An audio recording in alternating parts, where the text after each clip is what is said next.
Hello, everybody, and welcome back to day 3 of the summer series for 2021. Today we have two amazing workshops again. We're going to be starting with advanced scouting methods with Code Orange, Team 3476, and at 5:50 p.m. we'll have a mentor stacked panel on shop essentials, from starting your shop to expanding. Without further ado, Mihir, take it away. Hi, everyone, and good evening. My name is Mihir Joshi, and I'm the scouting lead on Code Orange. Today, I'll be talking about Code Orange's scouting team, so let's get started. I'll start off by going over a brief overview of the topics I'll be covering today. I'll be talking about the scouting methods that Code Orange uses and a few tips we have, how we create our pick list, a little bit on our scouting site and what data we collect, and how we use APIs on our team. If you have any questions for me, go ahead and leave them in the chat, and I'll answer them at the end of the presentation. So before talking about scouting methods, teams need to be able to collect accurate and reliable data from their scouters. In our experience, happy and entertained scouts collect the best data. However, many times, scouting is not seen as being as important to the drive team or pit crew. Many scouters find scouting as busy work and monotonous. It's important that scouters feel valued and respected. Scouting used as punishment often results in unhappy scouts and unreliable data.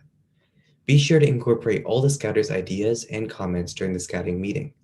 Individual scouts often have more insight on specific teams as they've scouted the team's actions and left comments.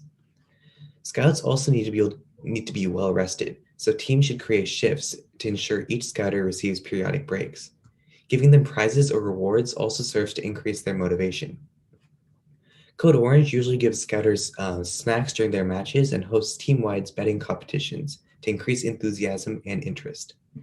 This can help the rest of your team get familiar with teams at the competitions as well. So now that scouts are motivated, how should teams organize their scouters during matches to collect the best data? Each team should organize their scouters in different ways depending on the size of their team and what information teams think are necessary to collect.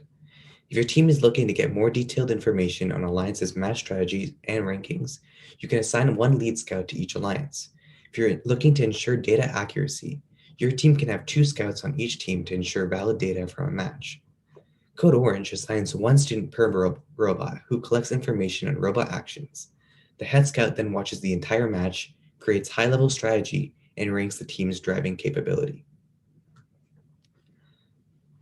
The amount and type of data that teams collect is also important. Collecting too much data can be a negative as well. Collecting data on all robot actions would tire out scouters faster. Tired or unentertained scouts tend to collect incorrect data. Collecting unnecessary data can drag scouters' focus away from aspects that are more important. Having a scouter collect a lot of data in a short time also means that they have less time to record individual data points and have to take their eyes away from the game for longer. In our experience, collecting a robot's timing is difficult for scouters to collect accurately, and robot positions often aren't used by teams for scouting. When collecting quantitative data, make sure to pick a few simple metrics that scouters can easily see from the bleachers. Incorrect data can be worse than having none at all. The incorrect data that scouters collect could result in changed pick list ranking, which would hurt the team during alliance selection and the playoffs. You should limit the data collection to values that you will be using to make decisions and are not available on the Blue Alliance. For example, it's unnecessary to collect the total number of game pieces that each robot collects, as it's not important to make decisions. However, you would like to know if a robot stops working because that can help make a decision on its performance during the playoff matches. Code Orange collects data during events using pre-scouting, pit scouting, match scouting, and through the head or lead scout. So pre-scouting is most useful during champs, as most teams have already played, so it's easy to find data on them. So Code Orange pre-scouts by choosing a few matches from a pre-selected group of teams to gauge the competition in our division. We collect data like their max game pieces scored in auto and teleop, their endgame performance, their auto path, and what game pieces they can intake. Leaving comments during pre-scouting is the most important thing, as they can tell more information than the data that was collected. We collect match strategy comments, their defense and counter defense comments, auto comments, and give an analysis of their driving. Just as a reminder, pre-scouting is in no way a replication of what would happen. It is not a replacement for scouting. scouting the subdivision, as multitudes of factors can change between regionals and champs. During the first day of the event, we pit scout each team. Pit scouting is usually useful to find if each team is ready for playoffs, to determine match strategy, and take a picture of their robot. To find if each team is ready to compete, usually asking them about their robot weight and the amount of batteries and charges they have shows that they're more prepared for limbs and probably have more replacement parts available. It also helps to determine match strategy. You can ask them about their climber, their buddy climbing, and their auto runs. This helps you coordinate with the teams during match strategy, and can help you score the most number of points during auto and during the end game. Taking a picture of their robot also helps scouters recognize the team and attach your robot to a number. Looking at the image of a robot can also help to determine some of the robot's capabilities that might have been missed during the match strategy or pit scouting. It's unnecessary to ask much beyond these points, as you'll most likely be able to see the teams using their subsystems during the matches. During match scouting, you should focus on individual team scores. The Alliance game pieces scored can be found in the Blue Alliance, as well as other information about their climbing. However, the Blue Alliance doesn't have information about what individual teams score or like individual facts and stuff about teams. You should also collect average drive rank, as that can help with picking a robot with an experienced drive team. The offensive and defensive ranking can also help narrow down a list of teams that you're looking for when looking for counter-defensive, defensive, and offensive robots. Comments can always provide a deeper picture of a match. Quantitative data often doesn't give us a full idea of the match strategy. You should also consider having separate defensive comments section where scouters can write about what each team did and which teams they're able to defend against well. This can help when planning match strategy as well. Head scouts and lead scouts look at overall match strategy and see which teams are best at defense, counter defense, and offense. The lead scout should analyze what went well or poorly during matches and adjust your team's match strategy based on what he or she shot the other teams do. So, using the data that you collected during qualification matches, you should be able to find an ideal way for teams to work together efficiently. By comparing their auto pathing, shot locations, climbing, and shot percentage, you should determine which autos to run and where your team should be able to shoot from in order to get the best chance of winning the match. You should also use this information to coordinate your cycles in order to have the most efficient scoring. This data can also help you look at what strategies your opponents will most likely be using during a match. In order to have this can help you coordinate a counter-defensive strategy to hinder their movements and scoring capability. You can use scouting to find out where your robot is inconsistent as well. This can help fix any problems or change your robot strategy. If you find that your robot is inconsistent from a certain area, you can swap cycle positions with your alliance partner to utilize both robots' capabilities. You should have a scouting meeting the night before alliance selections. You'll be able to have the most data and time available for you to make those decisions. Before making a pick list, you should identify what type of team you want to play with. This includes whether you want a high or low shooter, a consistent climb, a consistent auto, any other specific capabilities, or a well-rounded robot. All of this depends on your robot's strengths and weaknesses and how an alliance partner would complement them. After that, you should be able to start creating a pick list while going down the team rankings on the Blue Alliance. You should rank the teams in order based on the criteria that your team determined earlier in the meeting. When discussing the rankings, ensure that all scouts are included and all their perspectives are considered. At the end of the scouting meeting, create a list of teams that you still need more information on and talk to them at the next day of the competition. This information could include asking them about any inconsistencies or broken subsystems that your team may have noticed during the matches. So your pick list should consist of the majority of the teams that are at an event, or at least the number of teams that will be playing in the playoff matches. This can be either 24 or 32 teams, depending on how many teams there are on each alliance. You should also be certain to write down some strengths and weaknesses about each team on the pick list so that head scout can refer back to it during the alliance selection process. When ranking teams on certain criteria, we found that it helps to create a weighted ranking. To create this ranking, give each category a number of points based on what your team has determined is the most important, with the most important characteristic having the most weight. The ranking will then assign a final point value to each team that can help your team create a pick list. Your team can create a short do not pick list, but you shouldn't go overboard with it. The do not pick list should have robots that are inconsistent or don't complement your robot. Be sure to talk to other teams that you may decline before line selection begins. Also, don't be afraid to change your pick list ranking up to a line selection based on new data. If you believe a team should be ranked higher, confirm that with the rest of your scouting team and then move it. So now we'll transition into the scouting system. The scouting system needs to make it easy for scouters to record their data. The more steps that a scouter needs to take to input data, or the more data that they need to input, the higher the chance is that the scouter could make an error. The data that is collected also needs to be readily accessible and easy to find and verify post-match. The data analysis that is done in your scouting system needs to be easy for everyone to understand. Creating graphs, trend lines, or maps of the field help people visualize the data that was recorded. The graphs and trend lines can also help to show whether a robot is improving or getting worse at certain tasks over time. Creating a sortable ranking table can also help your team sort the teams by specific categories. Including a team or match strategy page that has all information that you can use during strategy meetings can help your team as well. Different scouting systems work well for different teams.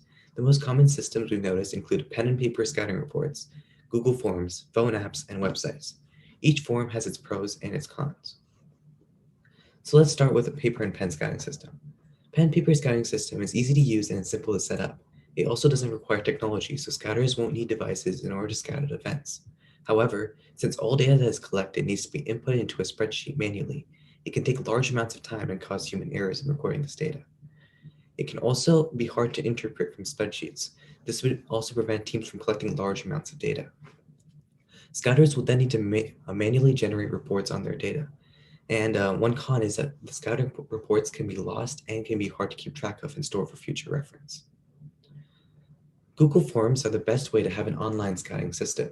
Google Forms are also easy for scouters to use. The data will be stored for future reference and can be analyzed to create a pick list. There's also no programming experience required to create a form system.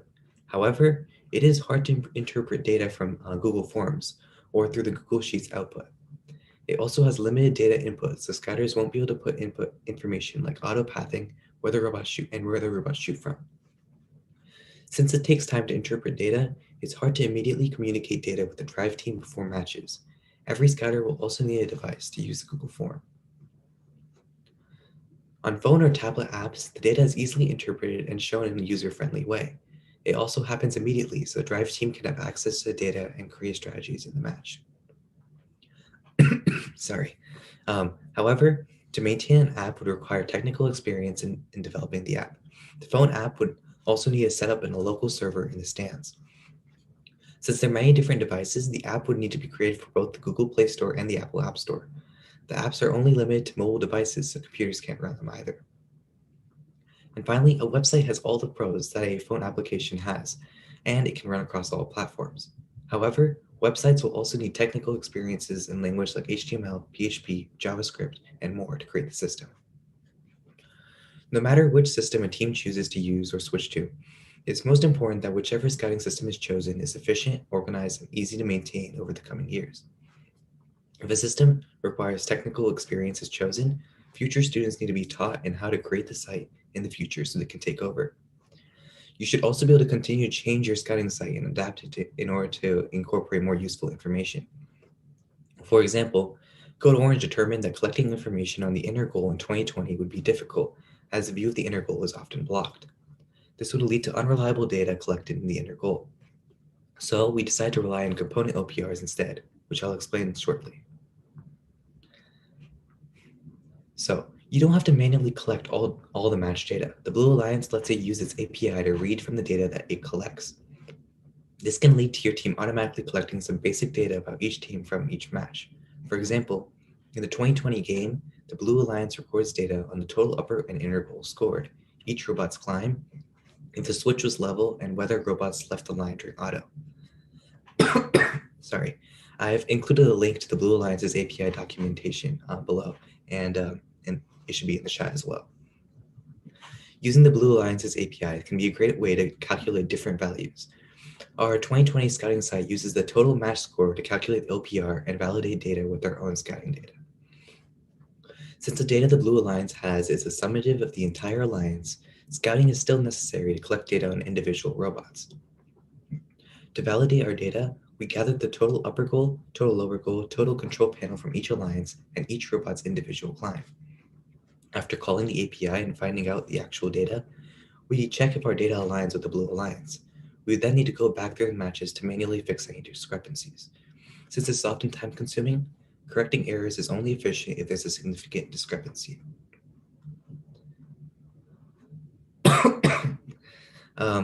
Here's a short segment of code that your team can use if you want to implement a simple data validation function into your scouting site. I'll give you a few seconds to take a screenshot if you want to save it. You'll need to use your own Blue Alliance API key. You can also obtain a key from your TBA account page. The code above uses the curl command that stores its output into a JSON file that is then decoded.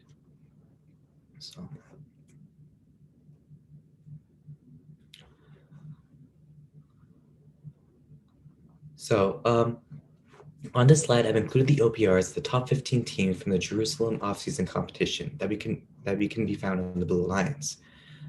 Calculation of OPRs is solely based on the match scores and using rudimentary linear algebra.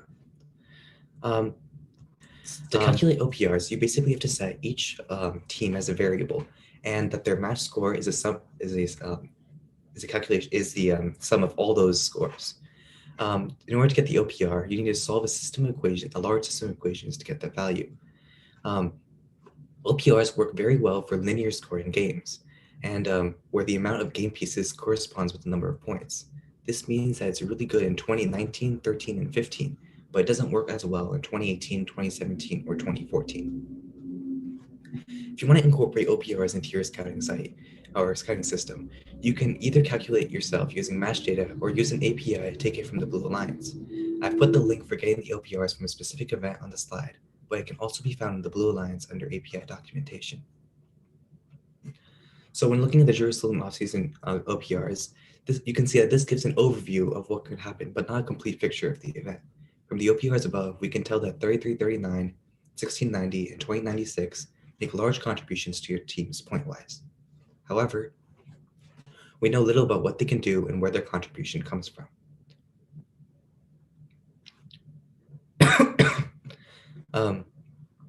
We can use the same OPR calculation process for other components like different game pieces and where they're scored. Component OPRs are very useful for match strategy and getting a deeper picture of what happened at events. In the 2020 and 2021 games, we can calculate the total number of inner goals and upper goals scored.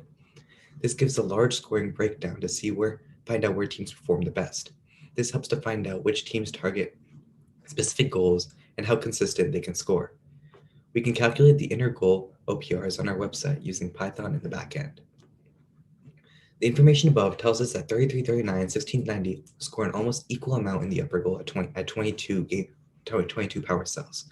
This is almost 2 times as much as the other teams at the event. The inner goal OPR then shows us that 1690 makes a large number of inner goals a match. And then teams can then use the COPRs to determine additional information. So in 2020, we can use this information to calculate the inner goal shot percentage as shown above. Though it's important to remember that since these were calculated from COPRs, their margin of errors increased slightly. Data above shows that 1690 makes their shots in the inner goal more than half of their shots, while other teams make it upwards around 30% or less. So we can take a look at the finals match 1 from Jerusalem off-season competition. So while we take a look at this video, take a look at the types of cycles that 1690 and 3339 make and where each team shoots from.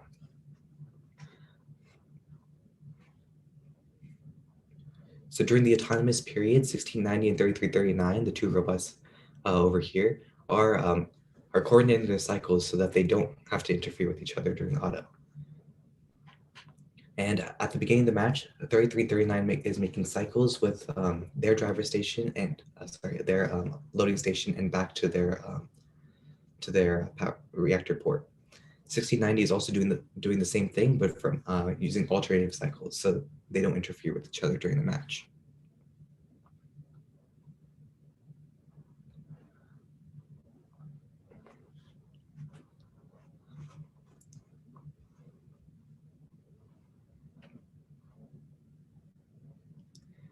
And now once both of those teams are able to score enough into the opponent's reactor ports, 1690 now changes up its cycle and it moves towards collecting power cells from their opponent's loading station instead.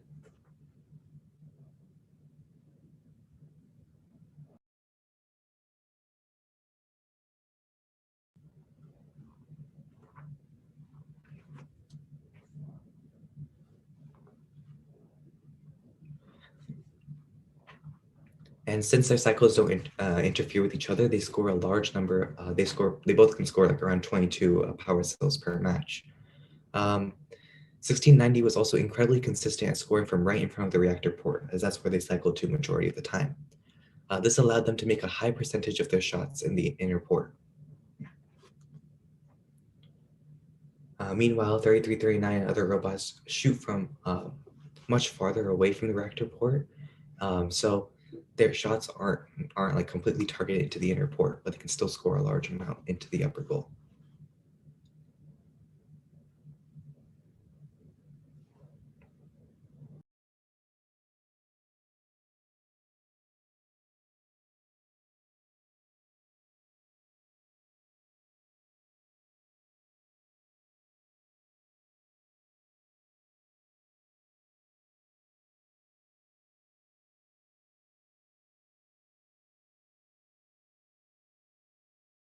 Being able to score in the inner goal and in the upper goal and score large amounts have allowed them to get the highest score because they were able to score the most number of power cells possible.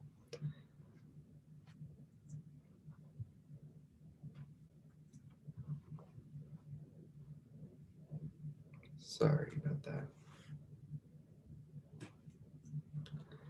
So do you guys have any questions for me from the chat? Yes, so we have a couple. Our first question is, how does your team relay information during competitions? So essentially, how does scouting information get from the stand scouts to the ones making the match strategy and the drive team? So what Code Orange does is it has a match strategy page where all data that is collected by the scouters in the stands is then analyzed and formatted in a way that's easiest for the drive team to coordinate their match strategy from. So since we have a website and a server, everything is updated live. So our drive coach and our drive team can take a look at that data and make their decisions from that. Okay, great. So our next question is, how many students do you typically have doing scouting overall at each regional? So like including shifts and all that. So we need around 7 scouts at a time, as we have the 6 scouts that are scouting each team and 1 head scout. We usually have around 15 scouts, so we're able to cycle each group of scouts once. Since the head scout's there basically the entire time, those 15 scouts can help like do full cycle replacements, as well as have individual breaks for a few scouts who might need like bathroom breaks or stuff like that. Great. Our next question is, which system does Code Orange use for scouting out of the ones gone over, and which do you prefer and why? So Code Orange uses our next question is which system does Code Orange use for scouting out of the ones gone over, and which do you prefer and why? And I think I mentioned above. So Code Orange. Which system does Code Orange use for scouting out of the ones gone over, and which do you prefer and why? I think I mentioned above. Code Orange.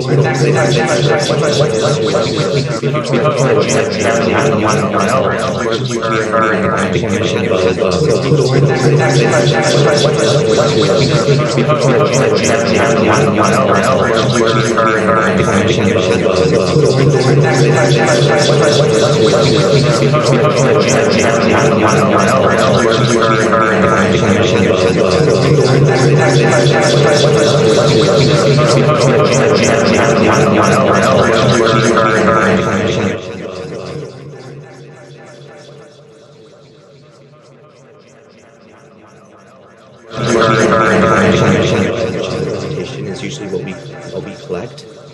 So during pit scouting, we try not to collect too much data. It's not usually what we collect. I've noticed that a lot of teams try not to collect too much data.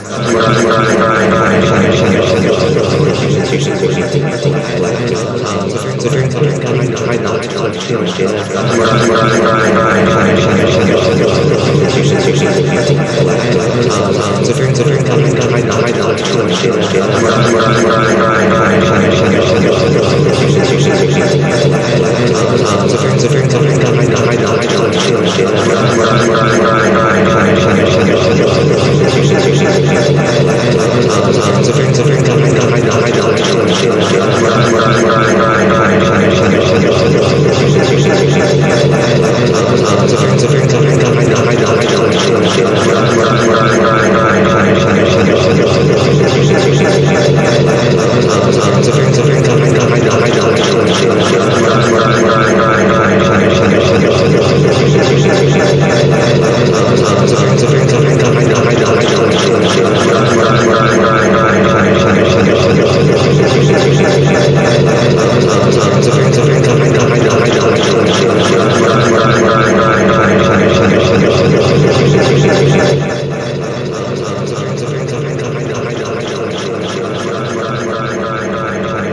We can hear you. I don't think the stream can yet.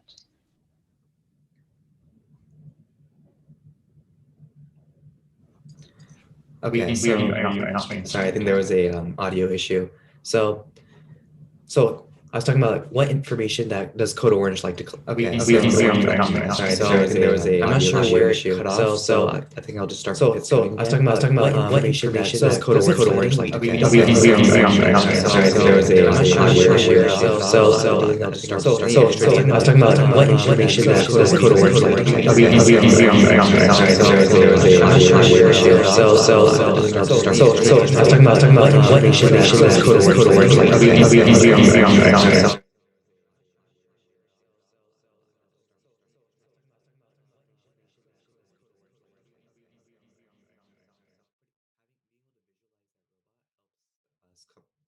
Helps us remember like what information that was what stuff that happened during matches. during qualification matches, like during the matches, we prefer to we don't like collecting too much data on like their timing, because often there could be some errors in data collection that cause huge discrepancies during matches. We don't like collecting too much data on their timing. We mainly just prefer often we mainly just prefer some errors in data collection that cause huge discrepancies during matches. We don't like collecting too much data on their timing because often there could be some errors in data collection that cause huge discrepancies. We don't like collecting data on their timing because we also have a mass strategy page where we display all of our all the auto pathing and where they shoot from in their shot percentage, because that helps us determine where which cycles robots should take in order to maximize the number of game pieces scored. So next question I see in the chat are what are some methods that you can use to keep younger scouters engaged and motivated during the competition? So what we found to like engage younger scouters is usually talking about like first getting scouters interested in scouting. What we do is we mostly talk about data analysis and like show like a few different matches and how which teams that they would pick and what actually happened. And comparing that, I've seen that younger scouters are pretty interested in that type of thing. And a lot of the problem with scouting is that they aren't really motivated during competition. That usually comes from having to sit there in one place for a long period of time. And the best way we counter that is to like cycle out scouters every 5 to 10 matches and give scouters snacks and try keeping them entertained. We have started using like a betting system where which is team wide, where each student goes around and does a draft for teams, and like whichever student has the highest overall score at the end would win. And that helps keep student more motivated, as they like have to be more involved in order to compete in those types of competitions. So are there any other questions in the chat?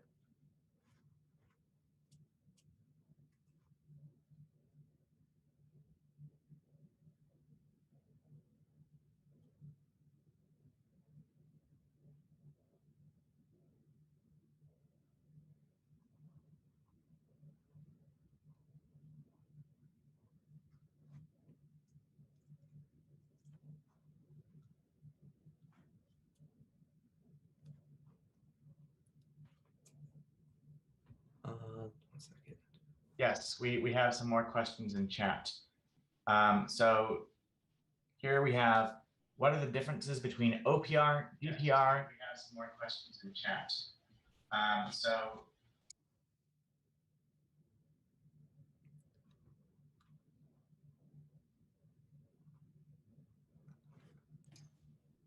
Nahir, I think we're getting the issues with audio playback maybe from your end.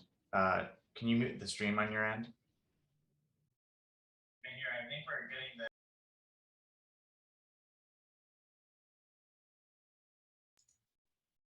Okay, let's try that one more time. Okay, so our question is, what are the differences between OPR, DPR, CCWM, and ELO? And which do you find most useful for identifying good teams during the competition? So you can go ahead and unmute and we'll see if there's no echo anymore. So I think CCWM is pretty cool in like finding out whether like defensive robots are good at preventing robots from scoring points. I personally don't like relying on just OPR or like any of those calculations, because it doesn't usually tell the full picture. If I will be using anything, I prefer like component OPRs and OPRs, as like that can help with how teams score, like where they score. The most like at events, the best like data I like is qualitative data from scouts, because collecting that quantitative data doesn't tell us the entire picture, and like qualitative data does, as it tells like where the robots went, where they broke down, stuff like that. And to be completely honest, I prefer that type of data over most other calculations.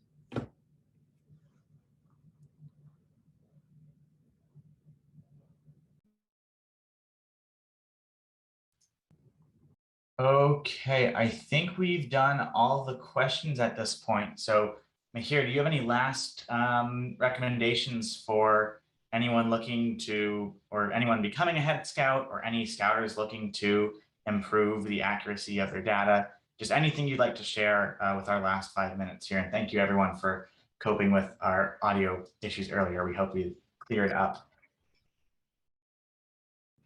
Yeah, so I think like anyone like looking to go into scouting, I just say it's a really fun. It's really fun. Like I know like collecting the data can be a little bit boring sometimes, and like trying to encourage scouters to like get through that and like getting to the more like strategy parts of it is what I like to do.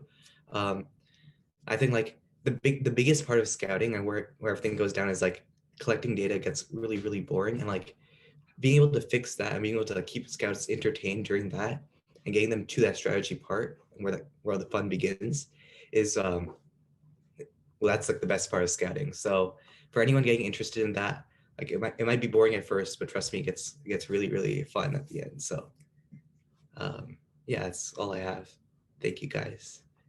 Okay, great. So we'll be back with the Shop Essentials panel with a bunch of our teams today in a couple minutes. So we'll be back at 5:50 p.m. We'll be checking all of our audio in the meantime in the hopes that this issue doesn't return.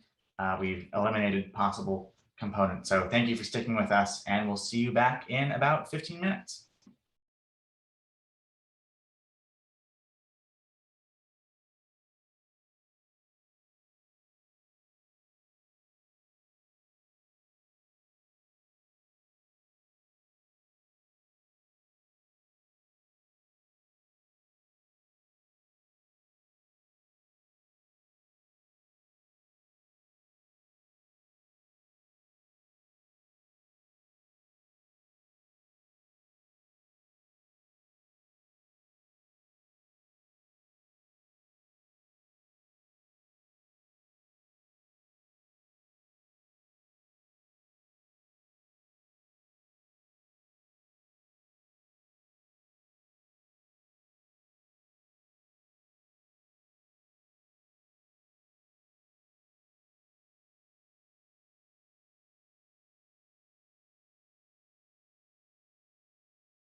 Okay, hello everybody and welcome back to the summer series. Hopefully all of our audio issues are resolved. We'll let you know, or please let us know in chat if there are any issues and we'll try to resolve them if they do appear again. But now it's time to shine with the Shop Essentials panel. So we'll be covering everything from a team's first $1,000 or $10,000 all the way on to your next great expansion. And we have a wonderful slate of mentors and students today to share their different approaches to this. So why don't we go and do quick introductions to everyone. So let's start with Tyson today. Hi, I'm a mentor for Team 3309. I also had a lot of experience with 968 starting from 2011. Okay, let's go on to Rick. I'm Rick. I'm the lead mentor for the Robot Dolphins 5199, and I've been mentoring there since 2016. Micah. I'm a junior at Poway High School, and I'm the mechanical lead for Team Spider 1622. Eli. Hi, I'm an alumni mentor for the Super Nerds, and I graduated in 2020. I've been mentoring since off-season of 2020. Let's go to Ryan next. Ryan's joining us telephonically for the time being, but he should be back with a webcam later on today. I definitely will. Thank you so much for having us. Yeah, I'm Ryan Griggs. I'm with 2485, the Warlords out of San Diego, and I've been mentoring our team and actually created our team back in 2008. Great, and then lastly, Cycron. Hi, my name is Cycron Ramadan. I was a student on 696 from 2011 to 2014, and I've been mentoring Code Orange out of Irvine since 2015. Thanks, Kyle. Okay, so now that we've got everybody introduced, I'm just the moderator, so I don't need an introduction today. We're going to start with our first question. And participants, if you can go ahead and use the raise hand function on the meeting, just so we know who's in the queue for answering questions, we're going to go ahead and do it that way today, if that's an option. And then if you are unable to use the feature, if you're like on the phone right now, then you can just go ahead and tag on at the end if there's anything to add. Yeah, you can raise your hand physically as well, that's fine. So, okay, so our first question is, what makes an FRC machine shop different from other machine shops? Who'd like to begin?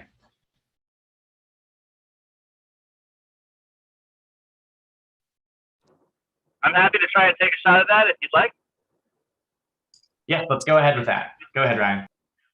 All right, I would say that the one of the key things to remember about your machine shop as you set up your machine shop is that you are engaged in FIRST. And that means, from my perspective at least, that you are looking to engage young people in learning about STEM, in learning about technology, and getting their hands dirty with that technology. And one of the things I think that is important there is that as you set up your machine shop, you need to realize that you need to make it a place that's inclusive of even very novice members. And so as you start to lay out how you're going to work, it's important to be willing to have stuff break.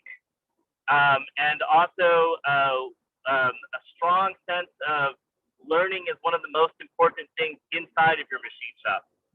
At a professional level, I imagine a lot of team machine shops, it's still about getting the stuff done, and for your team it will be too.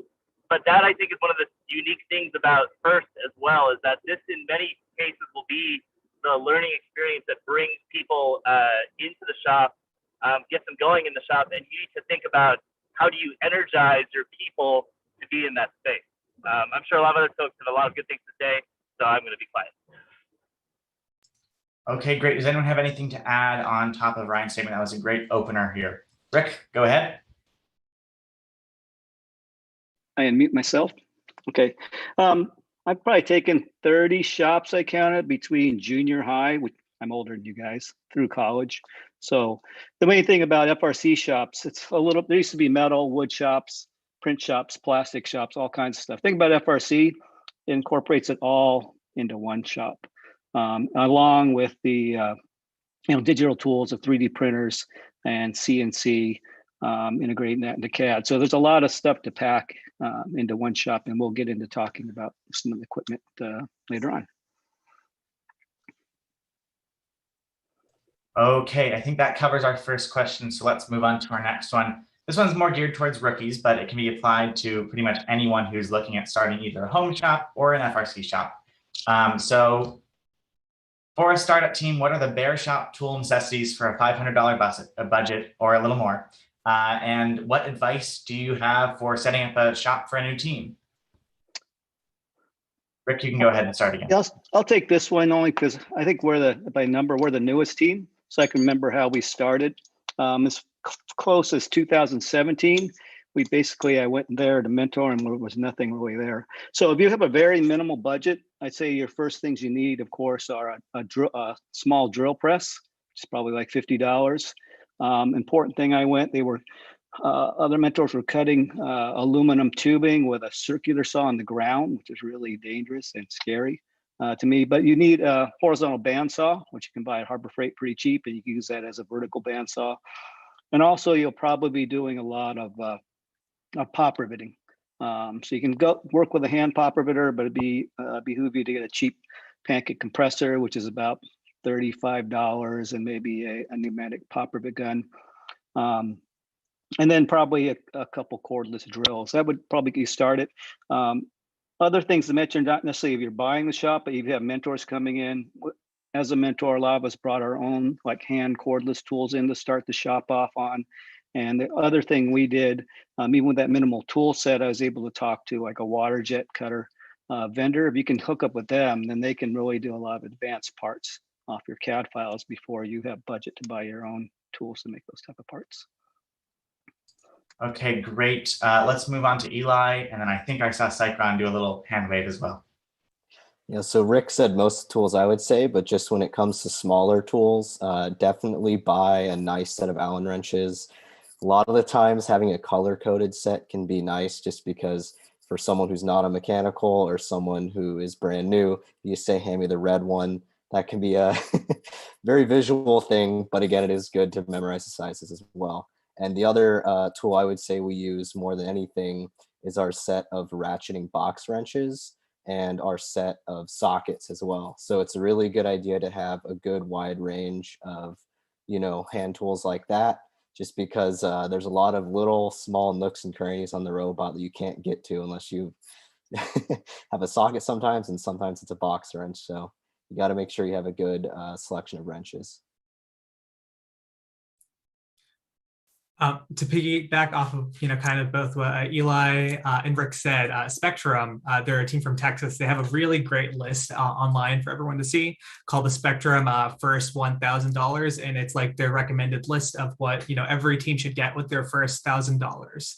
And it has things from like step drills to like a Allen wrench set and all that kind of stuff. But I think some of my favorite things on that list that people just forget about, right, are make sure that you have a good vacuum cleaner, right, with like a hose, because that's the thing that like you're going to use the most in the shop, right? You're going to be drilling holes all the time, and you're going to make a mess, right? And you don't want to make sure that gets in your electronics. Make sure you have a nice towel to cover everything up. And then there's, dollies and clamps, right? There's a lot of like tangential stuff that people just kind of forget about. That's also super important to have that you should, try to get right off the bat. Perfect. And we've thrown the Spectrum first $1,000 one in the chat as well. Seems like we have a lot of Cycron support in the chat too. Tyson, did you want to continue? Yeah, I just want to throw in a 3D printer. I mean, that's legitimately a manufacturing tool nowadays, and it's at the price point that we can get them at.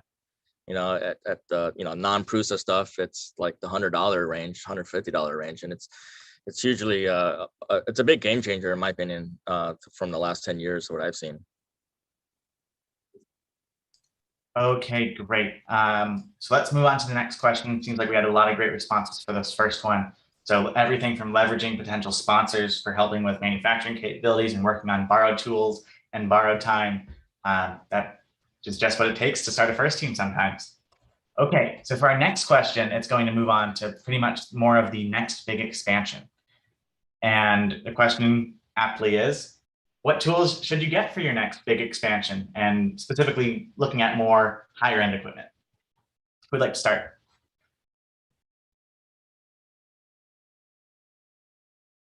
I can start. I've got an opinion on this that I think I know where some of the other discussions are going to go when depending on the price, but the lathe has got to be the biggest. So after the drill press, I think a lathe is really important. There's so many axles that you're going to be working on. You got to cut the length and clean them off, and maybe even undersize the hex or whatever. And so a little machine shop, high torque. That one is probably as much as you need to get started. The Harbor Freight Mini is okay, but I want to stress that you got to get a good DRO kit, not a bad one, or include your own, because you can only, you learn how to use the caliper for sure, but DRO is really going to step it up. Great. Micah, did you want to add on to that? Yeah, for me, I think that a mill is a really good next purchase, because you're able to go off of your CAD files and you can really precisely drill holes that you need to put your robot together. Perfect. Anyone else on these? Rick, go ahead. Oh, sorry, Eli. You'll go next. Okay.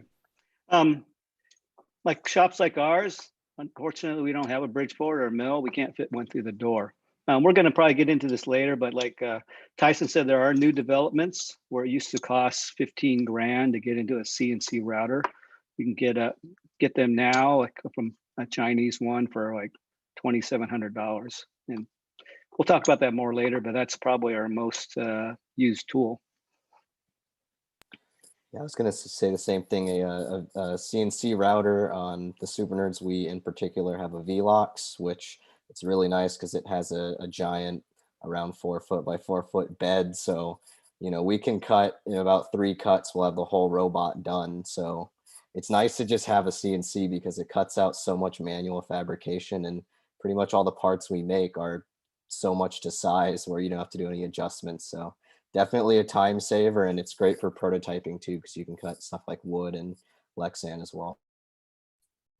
Just when you get like a CNC router, make sure you don't buy it from a dead company. We also have a Velox right now, and it's we can't get support on that thing anymore. Yeah. So yeah, I think the Omni is a good choice for teams right now. Yeah, if you're gonna get that Omeo, just make sure you get the USB version. Don't get the EPL. It's just got you're just stuck with that UI and that little display. You want to get the USB so you can put your computer on it, run Mach 3.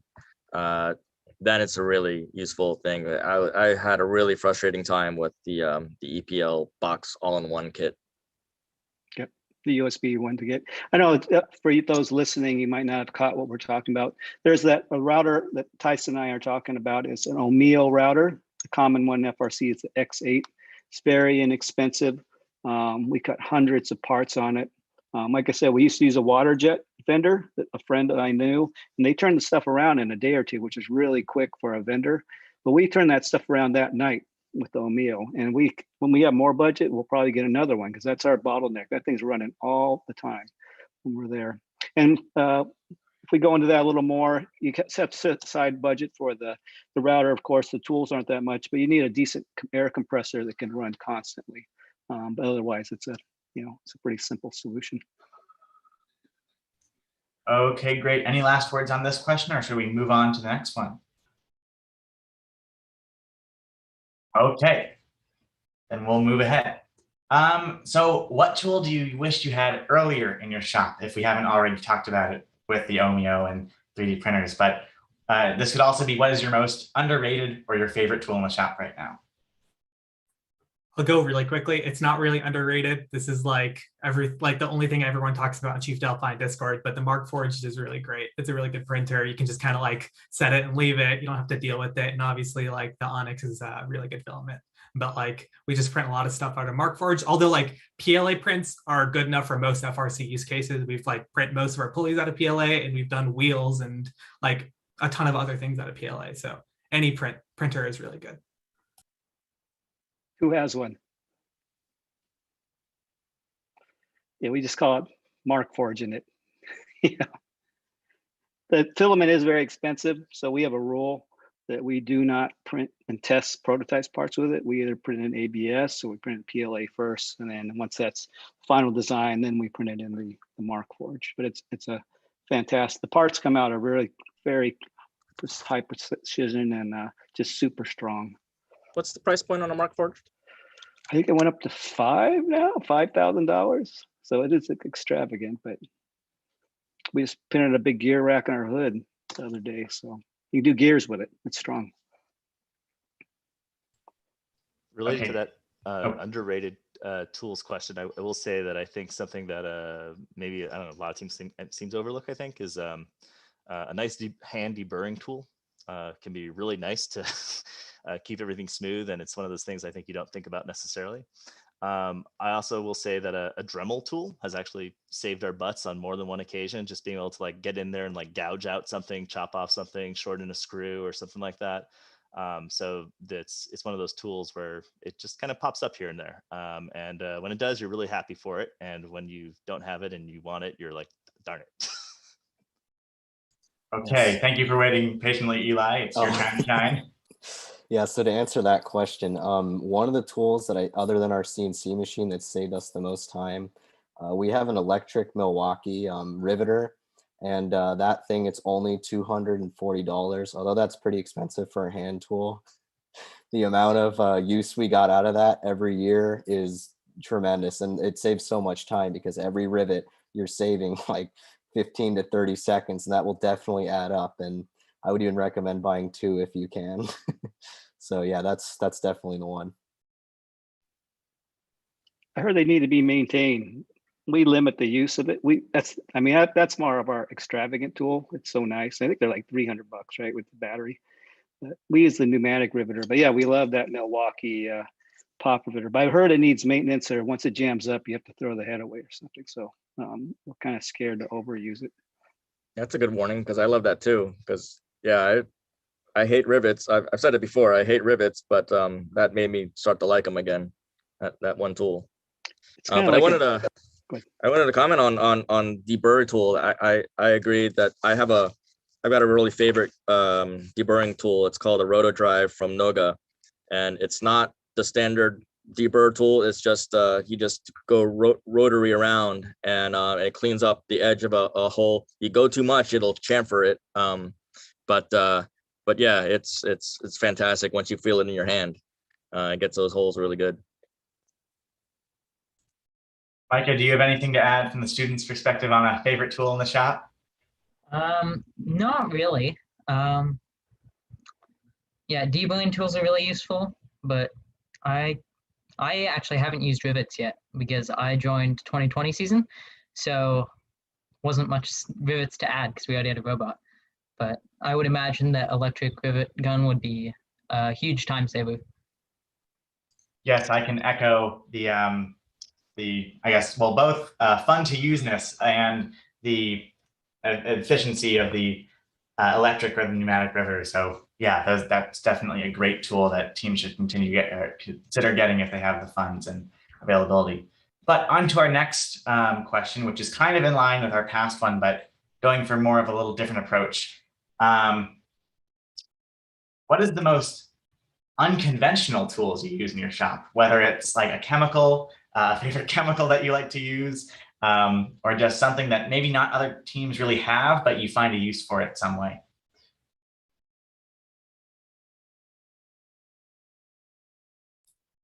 Go for it, Ryan.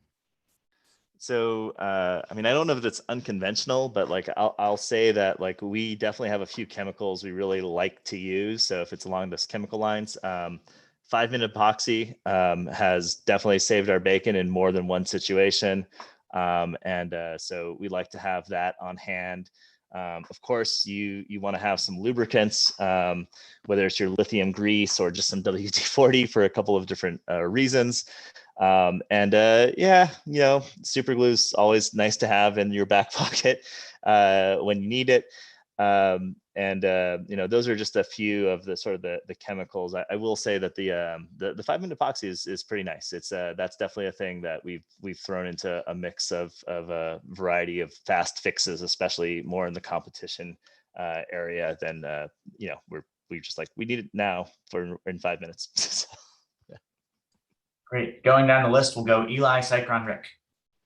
Yeah, so this isn't an unconventional tool. I bet most people have used them, but for an FRC shop, is a big bolt cutter. So a lot of the time you'll spend a lot of time grinding things like bolts that get stuck. Whereas with just one snip of a bolt bolt cutter, you can get right in there. So got to say that saved us so many so many times and so much you know elbow grease to get bolts and stuff out. So that's definitely a good tool. To go kind of back to the chemical stuff, turtle wax is something that we use like on things that on the robot, on like, parts that like interact with game pieces sometimes, right? So like 2015, like coat your, ramp in turtle wax, or if you have like a big giant object that needs to like interact with your robot, right? Coat it with turtle wax so it remains slick, and you can recoat it a couple of times if you need to, but it make sure that things don't stick to your robot.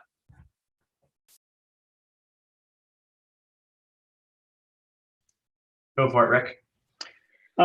Yeah, bouncing off a Cyclone reminds me, we use silicone spray, but turtle wax sounds better. The one thing I think you guys all know but didn't mention is Loctite. So anything that's not on a nylock bolt, we all find that other bolts on the field, right? Screws in the field, use Loctite. Use Loctite blue. When possible, it releases. You can use red. I like to use red at work, but with all the Allen heads, it doesn't work with red because the red overpowers the Allen head and you strip out the smaller bolts. One main thing, and I saw this with a couple other teams I go around, I could see it, you can visually see it. Don't put Loctite anywhere near polycarbonate, especially a round hole. You get all these hairline cracks. I've talked to other mentors, said, don't use Loctite, and they go, we didn't, it was over torqued. And someone goes, oh, I put Loctite on that. It does it every time. So yeah, definitely learn by trial and error. The one tool I was going to mention, I don't know if you guys have it. I got someone donating. We're getting a part tumbler. So with the CNC part, I don't know if you guys have one, but we're anxious to try that out. Kyle doesn't even know that yet, so it's kind of a larger one. We're gonna see how that goes. Tyson, yep. And then Cyclone has a follow-up, it sounds like, so we'll have Tyson, then Cyclone. Yeah, this is getting a little bit beyond the essential, but having an in-shop welder was pretty much a game changer, coming from 968 to 3309, that where I can just toss it to a student and say, hey, put these two together and just make a right angle bracket out of two machine parts was, and not having to wait. Because usually we had a sponsor that would weld it, but that would be, you had to design it and wait for just to put it all together, but just to be able to do it right on the spot was pretty amazing. Yeah, but that's on the on the $10,000 shop list, and a lot more pricier, and you got to have the room for it for sure. Just really quickly going before we move on, but Rick made me think about it. But on the other end of Loctite, right, on things that like are super important, sometimes we buy like a 99-cent bottle of orange nail polish, and we coat that on the screw itself, right? So we can visually see when like a screw is starting to back out. The nail polish starts to crack, and that's just some like it's really cheap and a good visual way of making sure that everything on your robot is super tight, and it's very useful. Great. So that was a lot of kind of tips and tricks there. So not always the essentials, but still something to consider as you are showing your shop. I think we learned a lot of good things there. Number 6, are there any tools in your shop that you regret purchasing, or that you would maybe purchase further down the line if you had known that they wouldn't be used as much at your current state of your shop? Tyson, you can start. Yeah. So speaking of DROs, what I mentioned earlier, the little machine shop rotary DRO that goes on their lathe is absolutely trash. Don't waste time with it. I would have rather use the super glue to put a caliper on the lathe than use that DRO. That was really frustrating. But also, not to bag on little machine shop, that 3990 mil, I heard it earlier, to get a mill for sure. Absolutely, a mill is great. But don't get the 3990 mini mill. The difference is the gibs. The set screw gibs just don't give you the precision. It's really frustrating to use at a manual level. I did CNC it once. I did convert it to CNC. It actually made it a lot easier to work with, but at the end, that's not, I wouldn't recommend that for anyone, to do it that. It was the only way to make it useful. Yeah, so if you want to step it up, then you can get the Grizzly Geo 705 or 6, or anything else that has tapered gibs. That's what you're really looking for. Okay, we'll go Rick, then Ryan. Just bouncing off what Tyson said, made me think about it. We do have the Harbor Freight mini lathe. I don't recommend it, so I guess that goes under this topic. I'd rather get the one Tyson said. He says DRO. I don't know if everyone knows what that is. Digital readout to put on there. And also just going back to welding. Welding aluminum, you do need a special, you can do it with MIG on a spool gun, but I think both of you, Cycron's team, Tyson's team, you guys have TIG welders, right? It takes some training to do that. The MIG, we do have a MIG that we use for some stuff, but it'd be nice to have a TIG. We had a TIG Mentor 2016, but we don't have that capability anymore.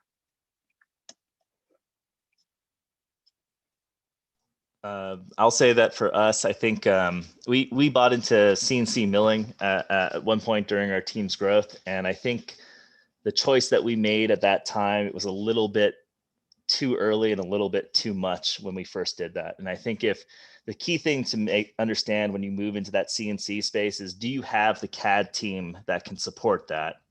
How much experience does any other mentor on your team have with CNC? And then also, are you buying the right thing? Now, I think we bought ours, I think in a time when like hobbyist mills are much better now than they were back in I want to say 2010, 2011. And I would say that we probably initially bought the wrong machine. And when you do go into that CNC land, pay attention to is this a vendor that you can have a relationship with? Is this a vendor that is going to help support you and help teach you how to use that machine? And also, we initially bought a mill that had motors where they couldn't really communicate back to themselves that they had not done the right amount of steps and things it was not great. And since then, we've retrofitted with Accurite. That's been really nice for the particular mill that we had. So just think about when you go into that CNC space, do you understand that you have CAD teams that can support that? And then also, do you have a vendor who will help support you? And do you have the right mentors who can also help support that? Because if you have any of those things missing, you can easily buy a really expensive machine that you're not really sure how to use. I'm happy to say that today that's not the case for us, but it can easily be that way when you're first moving into that. So just pay attention to the fact that it's much more important that you get really good with your other machines before you move into the CNC, and you need to be ready to do that with your team and your mentors and your community. Okay, let's move on to the next question. I think that was a lot of good advice again. I guess I'm going to say that for every question, but yes, definitely some good things to consider, what not to buy, as well as what to buy. They're pretty much equally important when you're balancing what works for your shop, and also looking at specs and seeing what doesn't fit for your needs is also important. So don't just go rush out and buy a shiny new thing just because it's brand new. Make sure it definitely has a place in your shop and has a place in your budget, but we'll also work with your team for what you need it for. Okay, so with that being said, our next question is, well, you can't build a robot without inventory. You definitely need to have all your materials on hand. So with that, what inventory do you strive to consistently have available to your team? I'm actually curious of what Mike has to say, because I think we all know 1622 goes to the most amount of competition. I think more than all of us combined, right? 6 events in 2019. So they must have a very robust inventory system, or something that they do that allows them to do that. So I'm very curious of what y'all do. So we build basically all of the frame of a robot out of 2x1 aluminum. And then we use a lot of plastic, polycarb, acrylic for a lot of the other pieces like gears, or mainly gears, panels, stuff like that. I'd recommend to have a lot of churro pieces or hex shafts for axles. Other than that, I can't really think of a ton of, unless I'm totally blanking on something, ton of other stuff. We use a lot of wood and cardboard for prototyping. I like to prototype a lot, so that I make sure stuff works. Other than that, I can't really think of anything else.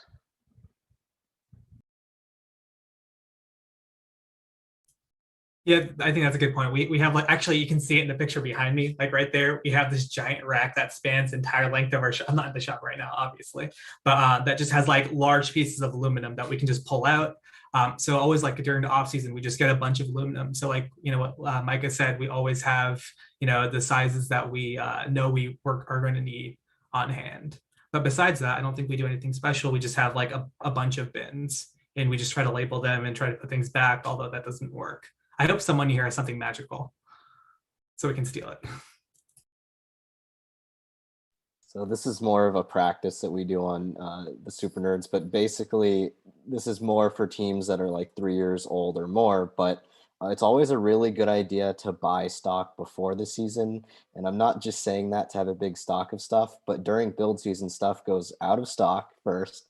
And a lot of the time you'll have to pay a premium for shipping because you'll need it on your robot that's competing the next day. So it's a really good idea to always buy a bunch of, you know, square tubing, just, you know, stock stuff like that, as well as metal sheets if you run water jet, CNC, anything like that, as well as just, you know, metal pieces if you have a lathe or a mill. Another thing too is tool inventory, which isn't described a lot, but it's a really good idea to always keep your toolboxes really neat and nice so people who don't know a whole lot about tools can always have access to them and, you know, have stuff labeled very clearly and label your drawers. That's a big one, especially when it comes to cleanup. And that's a really way to keep your shop clean because when it really comes down to it, typically you have about 6 weeks to build your robot and you can't be wasting time looking for tools. So that's a big one. So keep your toolboxes organized.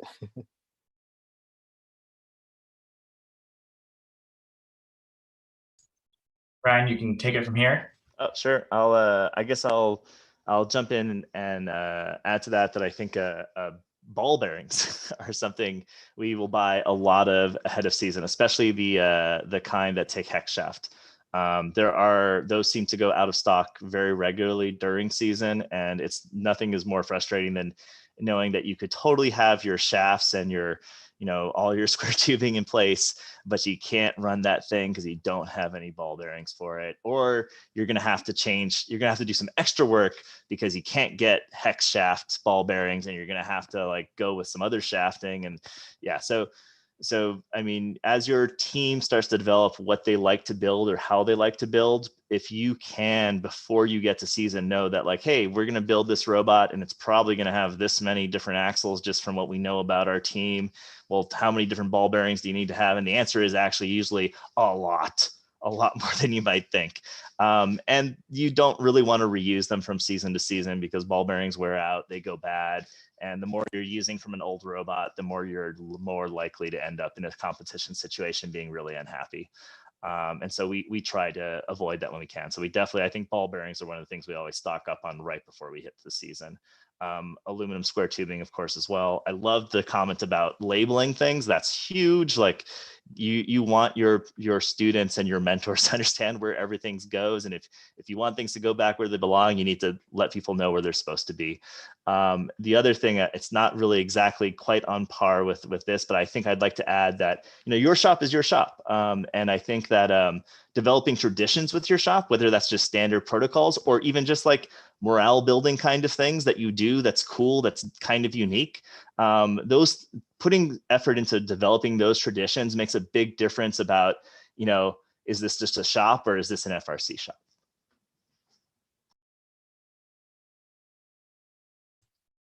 Just to bounce off of what Ryan just said, when it comes to making your shop yours, in the Super Nerd shop, we have this wall in our machine shop called the Wall of Shame. So we put all of our mechanisms that broke during competition, mechanisms that were just so crazy they didn't even get used, stuff like that. So we have at least one part from every robot dating back to, you know, when we started. So it's really fun to do stuff like that. And got to say, having a part on the Wall of Shame is an honor. We have a wall of shame too. So do we. Ours are more parts of shame. If someone does something backward or yeah, but we pin those parts up on the wall. I'll add to that. We have that too, and I'm always a little back and forth on that. I think the important thing is if you do that, you need to make sure your leaders have parts on there, because if you're a new student coming into that space and you see the wall of shame, you might not understand the pride that goes into being on that wall, or that it's an acknowledgement that we all make mistakes. And so it's really important your leaders understand that that's what that's for. And when it starts to become that, then it becomes like an honor to have something on there, and people are proud to have something on there. But it can be hard to explain it initially, I'll admit, to like people coming into seeing your shop or seeing your program, and you're like, a wall of shame? Are you shaming students? So you do it, you got to do it right. And your leaders can do it right. There might even be mentor parts on our wall. Well, to err is human. I would like to throw one other inventory thing into the ring from, I guess, another student point of view here, in terms of what I always value in prototyping is a ready stock of compliant wheels in all sizes and diameters. Those typically, I don't know, for at least our team, they come up all the time in prototyping. And so I think having, even if they're worn out from past robots, having a bunch of compliant wheels, and really all types of wheels in general, even if they're for your dry bases and just getting stuff slammed on, making sure you have inventory if it's something your budget can support, because they can get pricey at some points. Compliant wheels typically are very helpful with prototyping. Cycron, you want to take it? Oh yeah, sorry, I have one last thing. So kind of reminded by like people talking about inventory, I think one big thing that people, in California, we don't have to worry about it, but like everywhere else, people have to worry about buying pool noodles during the summer because it gets like cost prohibitive if you're not in California, right? Thankfully for us, like in the middle of December, it's still 72 degrees outside, so we can go to like the pool supply shop and get some, but it's always best to get some during the summer just in case. Great. So let's move on. Well, speaking of prototyping, kind of, in some of our questions here, what are your favorite tools for prototyping? So this is more from less than materials, but now more tools. What do you typically like to use? Micah, do you want to start us off here with the student perspective? Because you did mention some prototyping stuff earlier. Yeah, so I'll say for our team, by far the thing we use the most is the laser cutter. We basically just plywood and cardboard, but if we need like a temporary part, we'll use plywood because it can work for a little while. Or cardboard, if we just want to test the fitment of something, that's what we would usually use. Tyson, then Rick? Yeah, I just want to throw in shaft collars. Those are, I mean, I try not to put them on a robot, but there's ways to not put them on a robot. But for prototyping, there's nothing faster than constraining it with a hex shaft, hex bearing, as mentioned before, and a shaft collar. We're probably even more hacky than your team. We use electrical tape wrapped next to the bearing quickly. That's even quicker than the shaft collar. But we do, because we're part of a school, we do have the laser. So we do cut thin plywood on that. Well, I haven't tried cardboard. That's interesting you said that. We should try doing that. Sometimes some acrylic. If you really want to make good parts, the laser can cut Delrin too, but Delrin's kind of pricey. But we do cut a lot of acrylic, and I guess it's actually masonite or hardboard for a lot of prototyping. Yeah, cardboard is actually a pretty good one to laser, and it helps kind of give shapes and feel of size. This is a weird one. It's not necessarily a tool, but if you have old robots from previous years laying around, a lot of the time, like if you had a 2012 robot, that could shoot the balls from the 2020 season. So it's really good to, prototype with your old robots, or at least if you have an old drive base, it's great to just have a drive base and put your prototypes on it. I got to say, in 2020, we used a lot of our old parts to make new things out of them, and we had a pretty advanced little prototype bot, so that was nice. Kind of going back off of what Eli just said, so old robots are also super useful to mount prototypes onto, right? But on top of that, dollies are also super good to like mount an intake to, right? Because I think something that people forget, right, is the most important part about like an intake or something that interacts with game pieces is how that interacts with the floor in the moving robot. So like having a dolly you can mount a prototype to is always super useful. Also, don't throw motors onto things if you don't need to, or at a certain point you need to, but like throw a drill onto there if you can instead, which is much faster. And also finally, Team 5254 has something called Hype Blocks online that you can look up Hype Blocks FRC. It's just a bunch of different like 3D printable blocks that you can just clamp onto 2x1 metal tubing. And you can throw motors on there and do whatever you want, and you can configure it different ways, and it's super easy and super simple. Just print a bunch of those before the season and you can just use them. And I'll just add that we actually use weights a lot. Like when we just need to suddenly like realize, oh, we just kind of want to see how it works. And we want to also see how it would work if it was a heavier robot than it is right now, because we haven't built the rest of it. So honestly, just having some like dumbbells and weights, dive weights and things like that on hand to strap onto your robot can often be the difference between a much more realistic test and a totally misleading test.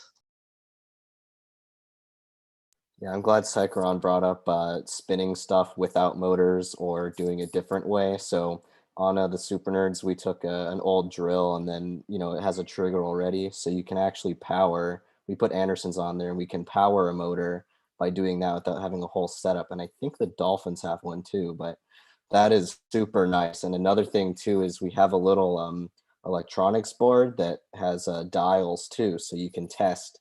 I know I just said don't test motors, and now I'm saying test motors, but you can just having that variable power and having a control like that without actually hooking it up to a robo reel and all that stuff. It's really nice to be able to do that. So that is that I would definitely recommend having something like that.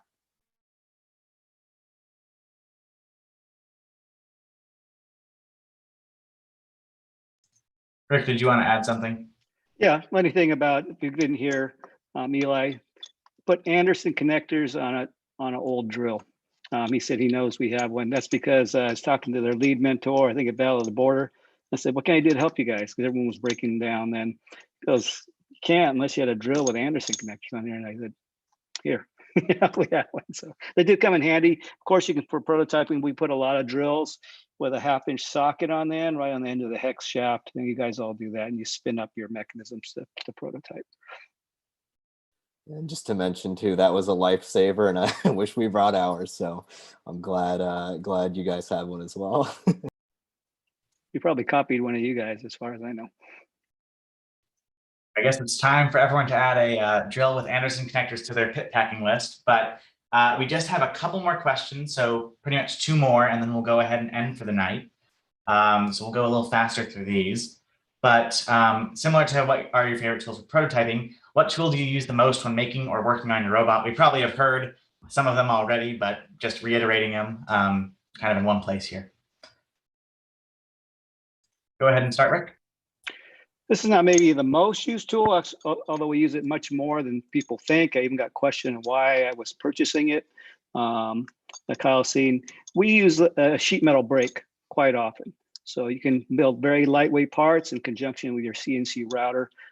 Use bends to give it strength, and you get rid of a lot of L brackets that way. Probably the next tool I have on a budget. I want to get a sheet metal shear for prototyping because it's kind of weird, not like the old days. Everything that goes through our brake is going through a little CNC router bit, which is crazy, you know. So we can cut in bigger parts. So I just need to get a stomp shear, I guess, a sheet metal stomp shear, which I know Super Nerds has, and probably I'm sure you know, Warlords has that also. This is a small one. So if your team works with chain, make sure you get a chain breaker from like AnyMark or one of those other companies. Like it's called like a Dark Souls chain breaker. And don't use master links, right? Master links are like one of the biggest point of failures for most teams who use chain. You can just like, with one of these chain breakers, right? You can just like disassemble the chain and then reassemble it with the pins and like the regular side plates. This will like, you know, help improve, you know, your robustness of your chain systems. And it's like $35. So like everyone should have one of these. Tyson, did you want to add something? No, I mean, just to answer the question, as our team definitely uses our VLOX 50/50. I mean, we only got it like 2 years ago when I when I first joined, and I'd say we probably use it more than we rely on it more now than our Tormach CNC mill. Micah, did you want to add anything from the student perspective as someone who's worked on robots in the trenches recently? No, not really. I think going back way back. I think a chain breaker is another really good thing to add to a new team with the $500 budget. That's another thing you should consider getting. But as for this question, I don't really have anything to add. Okay, and then for our last question, this is more of a subjective one, but again, getting, you know, kind of a laundry list of tools here. What are your top 5 favorite tools or machines overall? I guess maybe with FRC focus rather than anything crazy beyond there, like the HP $100,000 electronics 3D printer. But yeah, if anyone wants to start.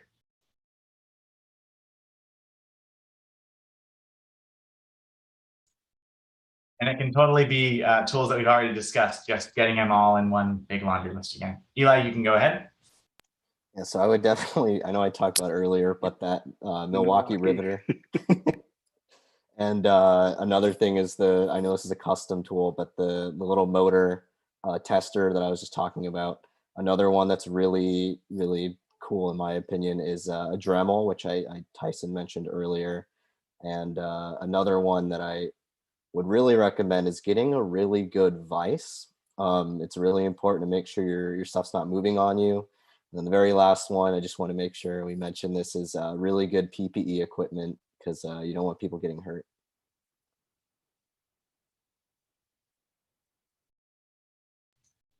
Rick, do you want to go next? Sure.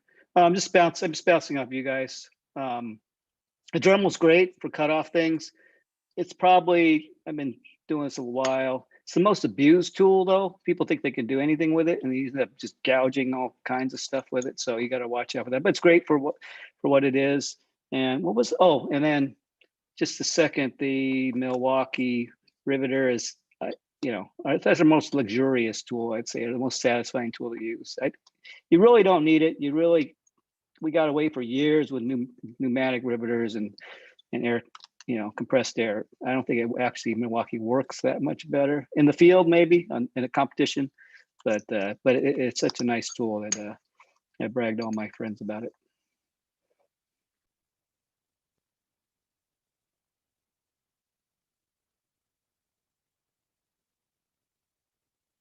I'll just jump in then too with some other things that I think are pretty useful that we see a lot of use. Definitely a press of some kind. You don't need to have something crazy huge. It's nice if you do, but having a press to like press fit on some things or press fit off some things can be really useful. That was one of the things we used to have to often like go visit another team, be like, hey, can we borrow your press for like just this one thing? The other thing would be, I would say, calipers. It turns out that measuring is really important to what you do usually. You don't need to have the best calipers, but you do need some calipers. Especially if you're getting into that CNC space, make sure you have a way to measure your stuff. I think it was mentioned in passing earlier, but the 1-inch belt sander I've gotten so much use out of in the past. There's so much forming that you can do, just shortening stuff off. I've used it in a lot of ways I shouldn't have, but it's just amazingly powerful for what it does, for what it looks like. It's just a 1-inch band of sandpaper. And then I want to throw out there that we have 3309's got a jet cold saw, and coming from 968 where we used either the bandsaw or the or a chop saw, man, it's such a difference. I know I mentioned this in the that Chief Delphi thread, but yeah, I mean, it's the other than safety, which is huge, it's just quiet. It's just so quiet. I love it as a shop tool to cut things, and it's more precise than any other cutting device I've used before. But yeah, it's quiet. For me, I think my top 5 is a fridge and a fan. Those are top 2, like unless it's unlivable. A bunch of plastic bags, right, just to throw stuff into, because like you need that when you have like random parts lying around. Flush cutters and a multimeter. Yeah, we used to not throw away all our McMaster baggies. Yeah, store those in a box, and you'll end up, organizing all your parts at the end of the year or during your manufacturing process that way. I have a quick question about the cold saw. We bought an aluminum cold saw. I've worked with steel cold saws before that turn low RPM. Is your aluminum a higher RPM one? It does cut very precise, but it is kind of scary. No, I think it goes pretty slow. So I think I think the blade is probably nothing. I mean, I don't think the speed's any different. I don't think that we can even change the speed. So I think the blade is probably updated to for the aluminum cuts. And you can cut slower RPM with aluminum without an issue. Yeah, no. Okay. It seems great. I mean, it's cold to the touch. Like I can pick it up and hand it over. Whereas you use something on the bandsaw, and it's just you gotta let it sit for a while. Yeah, we bought a fast cold saw for because it said aluminum, you need fast. Like, I don't know, I'm not happy with it. It does cut nice, but man, it cranks the RPM. The part is cold. It puts big chips out, but it seems kind of dangerous for regular, Maybe students to use. I don't know. Yeah, I'll show you next time. Yeah. Okay, and then Micah, do you want to share your students' top 5 tools? Yeah, so I know like these are more bigger tools, but I get a lot of use out of the mill. And I know Tyson mentioned a belt sander. We have a disc sander, which I've also gotten a lot of use out of. I'm not sure if a belt sander would be better, but we get a lot of use out of a disc sander. 3D printer is really useful for making parts, and I also get a lot of use out of a bandsaw. We cut most of our metal with bandsaws. We don't have a cold saw, but our bandsaw works pretty well. So I'm not sure if that was 5, but those are probably my top picks for our shop. I'll add in that we one of the more unique tools I think we have in our shop is we have a FEST tool. And it's just really nice in terms of coming back to the safety aspect. Like any of the tools that you're using, hopefully you're working with students and you're getting them involved and getting them going on everything. And thinking about how safe is the tool that you're teaching them on is a huge thing. And so for us, like moving away from a table saw, which we felt was too dangerous, but like a FEST tool basically is a reversed table saw and is very safe in comparison. We really like that for doing some of the much larger raw cuts that we have to do. That being said, we also use a horizontal bandsaw quite a bit. I'll acknowledge too that it's less of a tool, but I think it's an important feature to consider for your shop is the protocol of how a part gets made in your shop. We have a build wall and project boxes where it comes in from the CAD, it goes into the box, the machinists know they have to make it. When the machinists make it, they put it in and say, now someone has to check it off. And then from there, it goes off to whatever else it might need to. And if it needs to get to anodization or anything like that, there's a whole process for basically that picture moving across the wall. And then in any given day, students and leaders can come in and say, okay, this is what needs to get done today. And I can tell by the wall. And that's been a really useful tool. Project boxes too, just having lots of plastic bins that we can put everything in and having less of that. Where's that piece? Where did it go? We spent hours making it and it's gone. It's really nice to eliminate that as much as possible. So think about your protocols as you set up your shop and how you want to keep it organized, because that cleanliness is your gateway to your safety as well.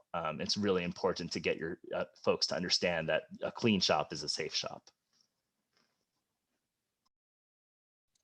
Okay, and with that, that is the end of our Shop Essentials panel. Thank you to all of our wonderful panelists for sharing some great information with everybody today. Really appreciated. And thank you for everyone earlier for bearing with us through the audio issues in our first workshop.